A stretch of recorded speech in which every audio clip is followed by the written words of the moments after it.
NBA fans, I have some advice for all of you. Don't get sick. It sucks.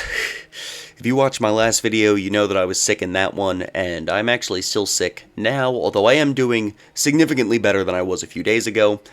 I thought about waiting to make another video until I was fully healthy and my voice would sound back to normal and I wouldn't have to cut out parts of me like coughing my head off in these videos, but look, I'm sitting around the house, I'm bored, I can't go anywhere, I can't do anything, I want to talk about some freaking basketball. So today, we are going to go through the full extent of my draft knowledge. That's right, last time we covered Cade Cunningham and the Detroit Pistons. Today, we are going to go all the way through pick number 5, because that's pretty much the full extent of my draft knowledge.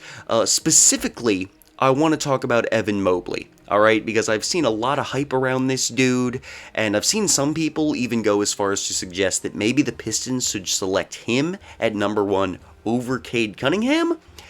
And I just want to give my thoughts on him, a couple of the guys drafted around him, and once again, like the last draft video, I don't know much about the NBA draft, okay? I really don't. I've never seen this dude Evan Mobley play. Today was the first time I've ever actually watched him do highlights, and I literally only know the names of the top 5 draft picks and Bones Highland. And Bones Highland I know because the dude went to school about 20 minutes away from where I live. Shout out St. George's Tech. So, getting into this draft, Pistons should take Cade Cunningham at number 1, alright? I think I pronounced his name wrong, but you know what I'm saying, alright? They should take him at number 1. Some people think they should take Evan Mobley.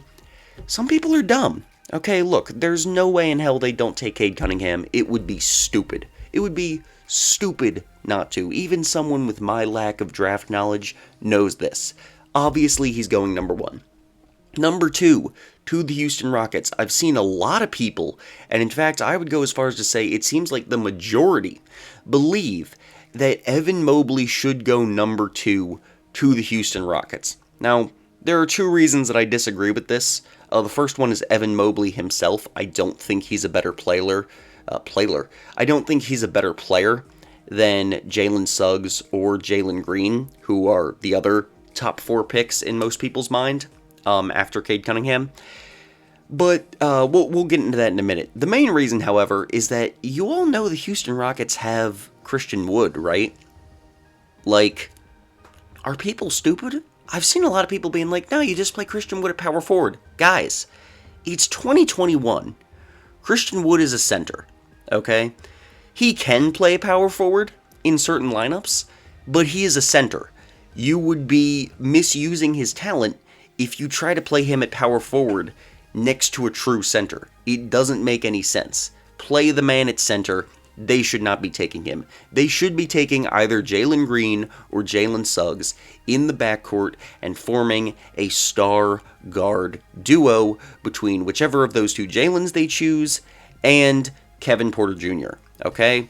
That should be the Houston Rockets' goal, and it would just be kind of stupid if they don't do that.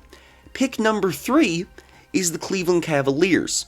Thankfully, I haven't seen many people suggesting they should take Evan Mobley if they get the chance, because they have Jarrett Allen, and they're not trying to play Jarrett Allen at power forward, so at least people aren't that dumb. They're going to take, whichever the Jalen's is left is what I've seen, and the stuff I've seen is that their plan is to trade Colin Sexton and then keep Darius Garland and whoever they draft and Jarrett Allen and have that be their core, but I gotta say, I'm not sure if I agree with that. That just seems a little silly to me. Colin Sexton played really well last year. Like, the dude was a borderline all-star level talent. Darius Garland's going to be really good. If I was the Cavs, I know that's a small backcourt, that's a defensive liability backcourt, but if I was the Cavs, I would probably take Jonathan Kuminga, who most people have going number 5. I would probably take him number 3. Alright, he's a big forward, he's, scoring's not his big thing, but he's got a lot of tools, he can get a lot better, he could, play good defense, which is something that team needs, and so then at the forward spots, you have Kuminga, and you have Isaac Okoro, and you have a full starting lineup of young players who are all going to keep improving.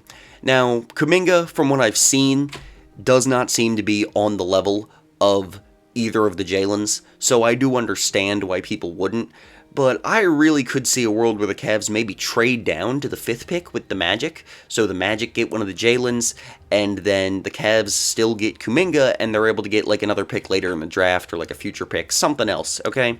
I just think that's just what I personally would do. If they take one of the Jalen's, they trade Sexton, then it's whatever, whatever, that's what they end up doing. But the Toronto Raptors are the team with the 4th pick, and they are the team who by far make the most sense to me to take Evan Mobley. They desperately need a freaking center. Aaron Baines sucked ass this season. We saw how hard this team fell off once they lost Ibaka and Marc Gasol, and neither of them were exactly all-star level players, but you just need a good inside presence sometimes. This team really needs that, and that's what Evan Mobley supposedly is going to be. This dude just had a real good year at USC, 16 points, 9 rebounds, 58% from the field, and 69% from the free throw line. Very solid stats. He was a very good player. However, I've got to be honest, I'm not totally sold on him being a top 4 pick. First of all, no way in hell do I think he's better than Jalen Green or Jalen Suggs. Just, again, haven't watched him a ton, haven't watched Evan Mobley a ton. Literally today was the first time I watched some of his highlights. I don't see any world where he ends up being a better player than either of those Jalen's, and definitely not a better player than Cade Cunningham. I just don't see it. I think people who think that are crazy. But even not comparing him to, in my opinion, the clear 3 best players in this draft, I just don't really trust him. I mean, you look at the last, star big man center, I've seen a lot of comparisons between him and, DeAndre Ayton, okay, and I can see it.